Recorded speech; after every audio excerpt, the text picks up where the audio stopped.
This is the Georgia Farm Monitor. Since 1966, your source for state and national agribusiness news, and features for farmers and consumers about Georgia's #1 industry, agriculture. The Georgia Farm Monitor is produced by the state's largest general farm organization, the Georgia Farm Bureau.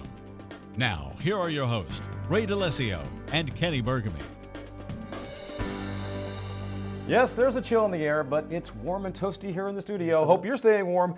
Welcome to the show, everybody. I'm Ray DeLessio. And I'm Kenny Burgamy. We got some exciting things to share with you today. Now, coming up, it's being called one of the more successful national conventions for Georgia FFA. We'll tell you who landed on the national officer team, as well as the one county who successfully defended their national title. Also on the program, what do you get when you combine Friday night high school football with FFA? A successful night at the ball field. That's what you get. David Jones explains. And then later, watching him with a horse is a thing of beauty. Join us as the Monitor sits down with Cal Middleton, the man we have dubbed the ambassador of equine. All this and more starting right now on the Georgia Farm Monitor. The 2017 peanut harvesting season is coming to an end as growers across the state finishing up their fields. This year has turned out to be a great one for peanuts, but experts are already warning of potential problems for next year's crop. The Monitor's John Holcomb explains. Dust stirring, machines running, and trucks being loaded with tons of peanuts, all signs of a peanut harvest. Here at the Newberry Farm in Louisville, these peanut growers are wrapping up their 2017 season, which has turned out to be a good one. But not just for these farmers. This year's Georgia peanut harvest has been one of the largest crops the state has seen in years. They're doing a little better than 3 tons.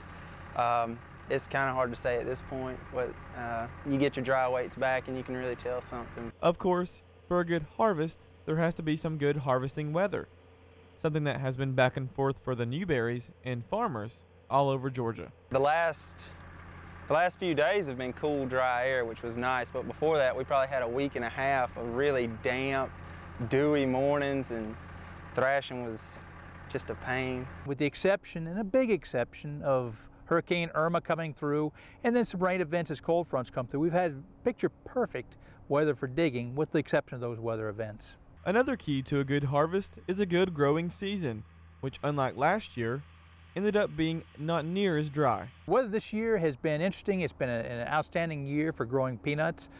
We've had moisture early. We got dry in August, which affected the potential yields for the crop. Maybe not as much yield as we would have liked to. Well, all summer we caught a lot more rains than we normally do, so we didn't have to pump near as much, and that was a pleasant experience. With more rain though, there could be some downsides. When there's an increase in rain, there's an increase in diseases, which could end up becoming a big problem for farmers. We had plenty of moisture at least early on in the season, and plenty of moisture early on in the season that increases our opportunity to have outbreaks of leaf spot, also increases the potential for having white mold. And interestingly, it's when the weather, the rainfall cut off about August and it started to continue to be warm, lots of humidity after periods of rain, that we really had explosions of white mold. When combated, the diseases would not be such a big problem. That is the case for the Newberries, which hit their crops with plenty of fungicides to make sure they didn't have big losses. We had a pretty tight rotation on our fungicides and stuff like that, and we were kind of using the Cadillac program. One field we had to hit with Convoy, but it did its job. This season is nearly over, but experts say that growers should already be thinking of next season. We are expected to be in a La Nina weather cycle this winter, which could mean bad disease problems next season because of the regrowth that's happening in fields right now. If you look at any peanut field that's been picked this year, if you look at a lot of the cotton fields, if you look at old corn fields, you will see regrowth. Those volunteer plants, the regrowth plants, those are a bridge from last season to next season. And for that reason, until we get a hard freeze or until they're destroyed, we'll continue to have pathogens building up. Reporting in Louisville for the Georgia Farm Monitor, I'm John Holcomb. All right, John, thank you, sir. In other ag news, the Georgia Farm Bureau, in partnership with FFA, recently presented Banks County High School, Harris County High School, and Bainbridge High School chapters, all with Chevy Silverado trucks. These prizes earned by the students for participating in the GFP membership drive, in which each chapter sold at least 50 memberships to enter the drawing. This is super special. The kids have been super excited about it, and of course this is something that they work for, that they done themselves to sell the memberships for us to win. So they're super excited, and we are too for it. The local Farm Bureau is a huge supporter of our program. They make a lot of things possible for our local programs, such as scholarships and support through supporting our career development events that we do throughout the year. Georgia FFA currently has more than 5,000 members in 139 counties across the state.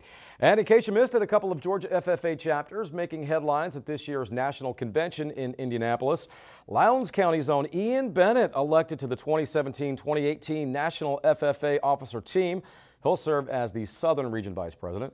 Also, congrats to Georgia State FFA President Tucker Felkins and the Bleckley County FFA Forestry Team for being named national champions in their category. And how about Cambridge High School out of North Fulton County, who successfully defended their title as National Ag Communication Champions, back-to-back titles. Yes, that is pretty awesome.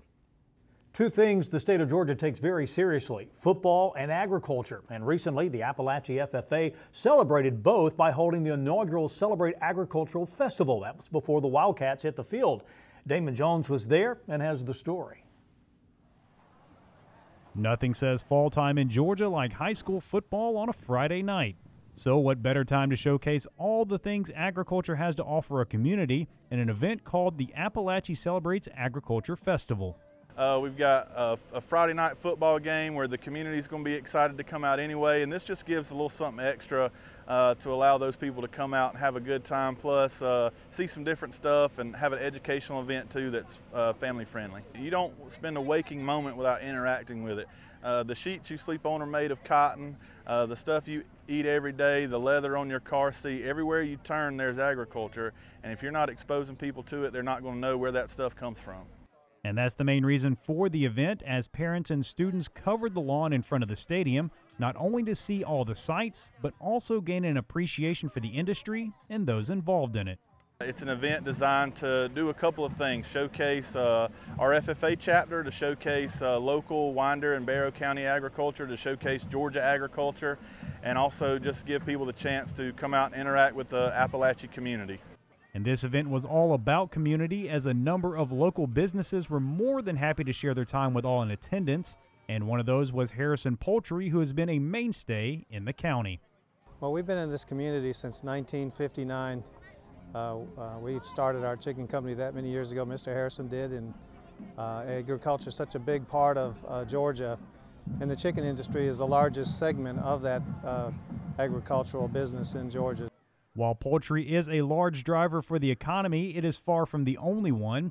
That's why it's so important to have a variety of vendors in attendance, including most of the major colleges. You know, in Barrow County and Northeast Georgia specifically, it's easy to focus on poultry, it's easy to focus on the beef cattle side of things, but there's just so much more. And we want you know, students to have the options that the colleges that are out there for them once they graduate from here, different businesses they can go into for work. It gives them a chance to interact too and spread their message, whether they're local, whether they're Georgia Tech or Fort Valley or Georgia, the different programs here. And with those degrees, there are plenty of opportunities to work in the agricultural field. It's a major reason why Harrison Poultry, who is the largest employer in the county, felt it was important to get in front of the next generation. Well, a lot of these students are our future. I mean, they're future employees of different businesses, and obviously we'd also like to see some of these high school kids come and work for us at Harrison Poultry with an ag background. Most of our employees have a poultry science degree of some sort or animal science degree of some sort, so it's a big deal for us to just make kids aware that there's career in food and in poultry. And it appears the future is in good hands, as these FFA students enthusiastically volunteered their time to put on this unique event.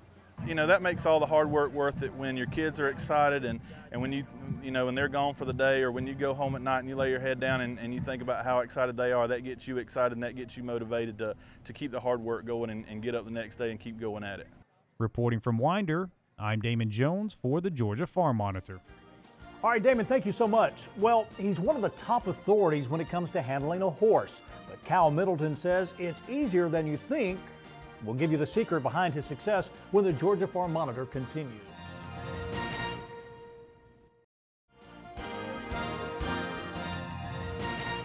I'm Chuck Williams, the new director of the Georgia Forestry Commission and State Forester. I've been on the job about a month now. My background with the Forestry Commission goes back to high school. I grew up in Oconee County and was active in FFA, and my first exposure to the Forestry Commission was FFA forestry field days that were supported by the Forestry Commission. And then fast forward 30 or 40 years after graduating from ABAC and the University of Georgia College of Ag and Environmental Sciences, I became a timberland owner, and my wife and I started calling on the Georgia Forestry Commission for management support to help us manage our forest, both from a timber management standpoint, and we do a lot of prescribed burning on our forests, so we use the Forestry Commission there. Georgia is pretty much accepted that Georgia is the #1 forestry state in the nation. If you look at whether it's acres of commercially available timberland, 2 out of every 3 acres in Georgia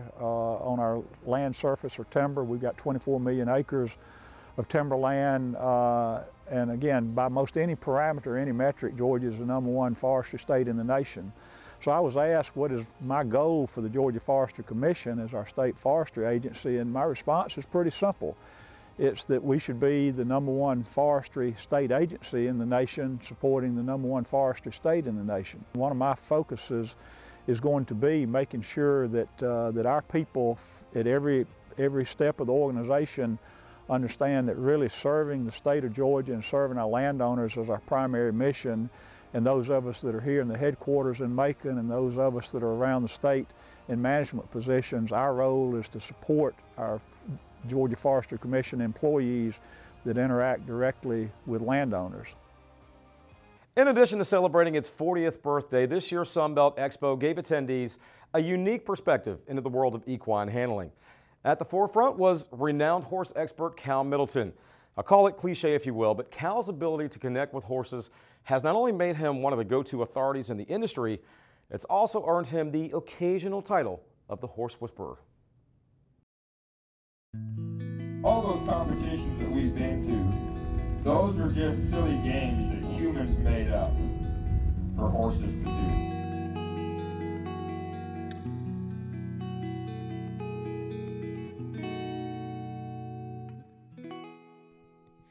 For Cal Middleton, it's not about style points, the proper gait, or overall performance of a horse. For Cal, it's more about the well-being of the horse and bringing awareness to their rich history. One might even call him the ambassador of equine. I think that's an honor. I think that's just something that we have to try to remember, that we're all an ambassador of equine in a way. If we're going to be working with horses, or if we're going to be riding horses, then we have to just try to remember to be a spokesperson for the horse, not just what we want to do with the horse. There's a lot of disciplines out there, a lot of different jobs we can choose to do with horses, but we have to remember those are all just things that humans made up to do with horses, and it's not like the horse said, hey, here's what I want to do. So it's not that the horse is ever going to say, here's what I want to do, but once we understand and learn a little bit about how to read that horse, and we can start trying to do things in a way that at least makes sense to the horse, since we're going to be somewhat dictating that horse's life, we can at least try to do it in a way that makes sense to the horse. Now this is a lot deeper than a lot of people want to get with horses. They don't want to work on the stuff that's really important, they want to work on the stuff that's fun. A self-proclaimed authentic cowboy, Cal has been around horses his entire life and has worked and learned from some of the top horsemen the industry has to offer. People like Peter Campbell, who learned directly from Tom Dorrance, the man many consider the original horse whisperer. This isn't a gift that I was born with, I don't feel like. I do feel like that I have to appreciate and be thankful and grateful that I was born with the ability to help teach people, and I was born with some abilities to be able to try to take concepts and then minimize them down and then try to teach them to other people. But if somebody would have seen me 15 years ago working a horse, they wouldn't have thought I had a gift for it. I don't think that this is something that anybody's born with, but I definitely think there are people that maybe aren't really interested in going that deep and being able to have that knack that they'll be able to work a horse with. But I think the fact that I have learned this is testament enough that other people can learn this too. And to his point, Cal covers that in his book entitled Cal Middleton on Horses and Life. In the book, Cal discusses everything from education of the horse to education of the human. Things like how to find the right horse, positivity around the horse. He even discusses how to part ways with a horse that is no longer physically or mentally sound enough to get alongside humans. But one thing that is not discussed in the book is the importance of equine funding, and that is very important when you take into consideration the many directions the equine industry is headed. I think the difficulty with trying to find funding for it sometimes is because there are so many people out there doing it, and it's hard to see the validity in what a lot of people are doing. I think horses have a healing power, if you will, and I don't mean that supernaturally. I just mean that there's something about working with horses that can really do people some good, and I think we have to keep that in mind.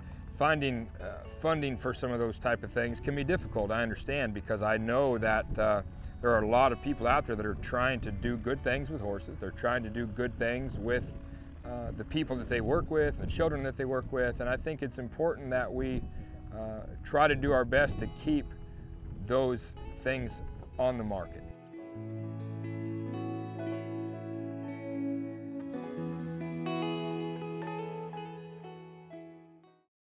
Very interesting perspective. And one way you can help fund the equine industry here in Georgia is by purchasing the new specialty Georgia equine license plates.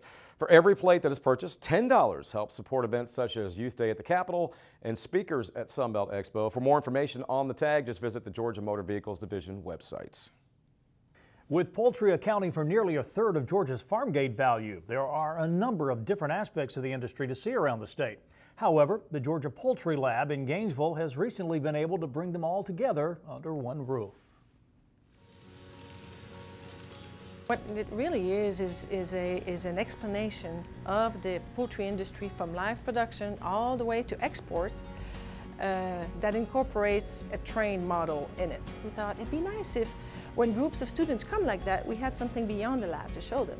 So that's how the idea started. And at first we thought we're going to paint the wall with the poultry industry. And then we thought, well, we're going to paint the wall and put lights on it. You know, and it started like that. And eventually we thought that the train model would be perfect because trains obviously are involved in many aspects of poultry production. What I like about it is that it shows the massive Georgia poultry industry from farm to port all in one place. Georgia poultry industry, broiler industry is the largest in the state and the nation, and to be able to depict it and see all that goes into the poultry industry from farm through processing to the economic impact that it has throughout the state is very impressive. A lot of people that come to this lab want to know about the lab, but they don't know all that much about the industry we serve.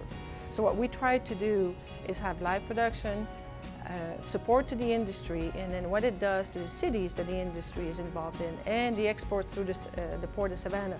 People might tend to overlook, if they're not really familiar with the industry, is all of the allied companies that go into supporting the poultry industry. These are, for example, equipment companies, vaccine companies, all of the enterprises that support the poultry industry that aren't quite as obvious to the average citizen. So we started about a year ago. During that year, a lot of people got involved, artists, you know, to paint the background, trained hobbyists to help us with all the mechanics and the electricity of the train. And then Freddie Smith, who's our project coordinator, who really did the conception of all of that. It would be impossible to take, let's say our international visitors, it would be impossible for us to take them to a farm, a processing plant, a feed mill, a hatchery, to the Port of Savannah and everything. So this gives us an opportunity to explain the industry all at once to those people. Time for one final break. Now, straight ahead, reaching out to those in need. The heartwarming story of how this not-for-profit ministry is helping fellow cattlemen replace what was lost during the recent wildfires in the South.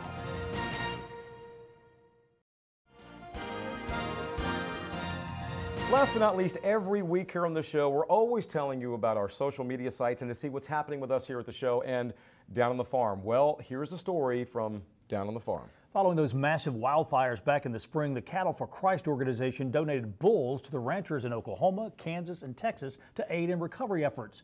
From our friends at Oklahoma Farm Bureau comes this story of Eric Bond, who was the recipient of one of the bulls, which will help him rebuild his herd for years to come. The recovery since the fire it's been a lot faster with all the volunteers. There's been lots of help come, bring material and labor, and there's miles and miles of fence to put back, and you know, it's going to take a long time to get back where we were. I think the first morning I was home out of the fire truck, I walked outside, I woke up just daylight, and I thought, well, I'll go feed the horses. I had some cake in my pickup, and I walked outside and headed for the barn that I used to go to get my feed, and I thought, well, I don't have a bucket in there anymore. I thought, well, I had one in the trailer, and then it dawned on me that the trailer burned up too, and I thought, I don't even have a bucket. so I just fed them on the ground, and it wasn't a day or two, somebody brought a feed bucket full of fence pliers and gloves and stuff out there and gave to us. It's been neat to see how God worked through this. Yeah! Woo! Today at Eric Bond's place, we brought a registered Angus bull and turned him out. So hopefully he'll get a good calf crop and several good calf crops out of the bull. He's a young 2-year-old bull. But while we're here, we're giving away bulls in Texas, bulls in Oklahoma, and a few in Kansas. And so we're just doing what we can to help. This is a bull that came from Alabama. And you know, these bulls, we had the idea that we wanted to reach out and help some of the cattlemen in this area that lost quite a bit. And we wanted good quality bulls to help them. And you know, I kind of look at it as an opportunity to spread hope. We take good quality bulls and you have a hope of a good calf crop, hope of a progeny that you can keep, throw back into your herd and build your herd and everything. But at the same time, that hope also shines also the way God gives us hope, and just planting a seed. Just like his bull's going to plant seed in cows, and they're going to have calves. Well, in doing so, sharing God's love and giving these bulls to help these people, we're sharing Christ's love. And that's what it's all about. It's not about us. It's not about the deed that we're doing. It's about the truth of the gospel, the love of Jesus Christ. Cattle for Christ, our mission has always been to share the gospel and the love of Christ around the world. So that means not only the work we do internationally, which we do a lot of work in the Middle East and Africa, different places around the world, but also to make Christ known here, make his love known. And that's why we're here in Oklahoma. And so the Lord put on our heart to donate bulls. If we donate cows, we can donate one generation. You know, it'll affect one generation of calves. If we donate a bull, it'll affect the genetics of the entire herd. So we thought bulls was the best way we could help. And so we had to wait until grass was established a little bit, fencing was put back up until they were ready to accept them. And so we're glad we were able to do this. It's something that we enjoy doing. It's what God's called us to do. And it's a way that people can see God's love for them individually. God's good. He's sent all kinds of help here in all kinds of forms, and it's been a humbling experience. It's not the road any of us would have picked, obviously, but that's where we're at, and the blessings that have come from that have been tremendous. Yeah, it means a lot to get this bull. I was short of bulls, and there's been lots of extra expense with all the fence and everything, the equipment. This helped me a lot to, you know, I've got a little more confidence in these cows being bred this fall now. Just like to say thanks. Thanks you for this bull, and hopefully, you know, I'll spread the word where he came from and why he's here, and I appreciate your organization, and thank you. And thank you from us as well. Great story. That is going to do it for this week's edition of the Georgia Farm Monitor. And a reminder for all the latest ag info regarding food, recipes, and what's happening down on the farm, be sure and check out our Twitter, Facebook, and Pinterest pages. You'll stay informed and see what's up in the world of farming and with us here on the show. Take care, everybody. We'll see you next week right here on the Georgia Farm Monitor. As always, have a great week.